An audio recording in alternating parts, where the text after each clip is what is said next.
réalise que certains n'arrivent pas à concevoir qu'il n'est pas possible de vivre la vie avec seulement un pôle, uniquement le pôle positif. Certains rêvent de paradis où tout serait positif, où il n'y aurait rien que du positif, et ils ne peuvent pas imaginer que le positif impose l'existence du négatif.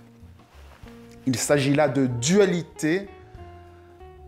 Si vous voulez voir une forme, si vous voulez voir quelque chose exister, vous êtes obligé de voir les deux côtés de la chose, les deux côtés de la forme. Pour vous en convaincre, imaginez une pièce et imaginez que cette pièce n'est que seulement une seule face. Essayez d'imaginer une pièce avec une seule face. Alors là, vous êtes en train d'imaginer une pièce avec une face où l'autre côté est effacé. Je ne parle pas d'effacer ce qui est écrit sur la pièce de l'autre côté. Je vous parle d'imaginer une pièce où il n'y aurait qu'une seule face et pas de l'autre face. Vous allez réaliser que c'est impossible. À partir du moment où il y a une face, il y a d'office l'autre face qui est derrière parce que c'est elle qui permet de dire que ceci est une face. Si ceci est une face, ça veut dire que de l'autre côté, il y a quelque chose. Sinon, ça ne s'appellerait pas une face, ça s'appellerait autre chose. Mais le fait de dire qu'il y a une face sous-entend automatiquement que de l'autre côté, il y a une autre face. Il est impossible qu'un objet n'ait pas son pôle opposé parce que l'objet que vous nommez est nommable uniquement pour le distancer, pour le distinguer de son opposé. Pourquoi est-ce que l'on parle de lumière ? C'est justement parce qu'il y a de l'ombre autour. S'il n'y avait pas d'ombre autour, ou d'obscurité, ou de noir autour, on ne pourrait pas parler de lumière. Le fait que le mot lumière existe, eh bien, ça veut dire que la lumière éclaire quelque chose. Et si elle éclaire quelque chose, il faut bien quelque chose à éclairer. Sinon, la lumière n'a aucun sens. La lumière n'a pas de sens si elle n'éclaire pas. Et pour éclairer quelque chose, cette chose ne doit pas être de la lumière, mais autre chose. Donc, son pôle opposé, son inverse, donc l'obscurité. C'est donc quelque chose de fondamental.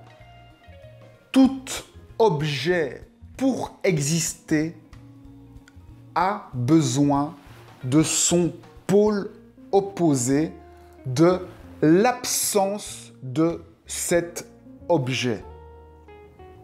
C'est pour ça qu'en science, on parle de matière et d'antimatière.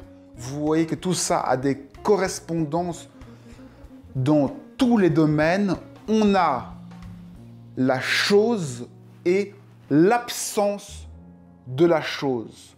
On a le chaud et l'absence de chaud, ça veut dire le froid. Parce que sinon, le chaud n'aurait aucun sens. Quand on dit chaud, c'est d'office par rapport à froid, par rapport à son opposé. Ainsi de suite, tous les concepts ont leur opposé. C'est pour ça qu'ils existent. C'est ça qui leur permet de définir leur existence, de définir, de circonscrire leur forme. Toute chose, tout objet a besoin de son opposé pour exister. Le Dieu a besoin du diable. C'est ça la dualité.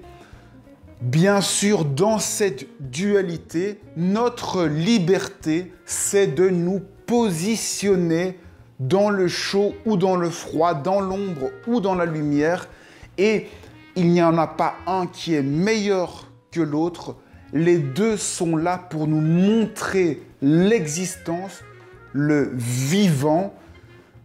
Et c'est ça la liberté d'existence, la liberté de notre vie.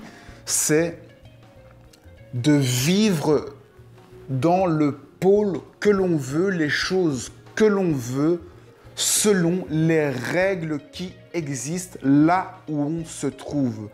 Dès que nous n'avons pas le choix de choisir un pôle ou l'autre, eh bien, on est privé de liberté. Quelqu'un qui ne voudrait avoir que le blanc du paradis, le bonheur du paradis, et qui voudrait n'avoir que ça, ou à qui on impose que ça, que le paradis, que le bien, eh bien, cette personne ne serait pas libre, elle serait obligée d'être dans le bien, d'être gentille.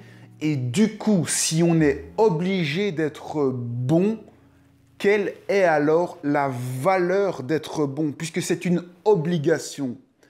Imaginez-vous une personne qui est obligée d'être bonne, elle n'a pas le choix, et une autre personne qui a la liberté d'être méchante ou bonne et qui, elle, choisit d'être bonne et bienveillante. Eh bien, pour moi, bien entendu, la personne qui est libre de choisir d'être méchante ou gentille et qui fait le choix personnel d'être gentil aura beaucoup plus d'estime pour moi et de valeur que la personne qui est à côté et qui, elle, est condamnée, obligée à être gentille.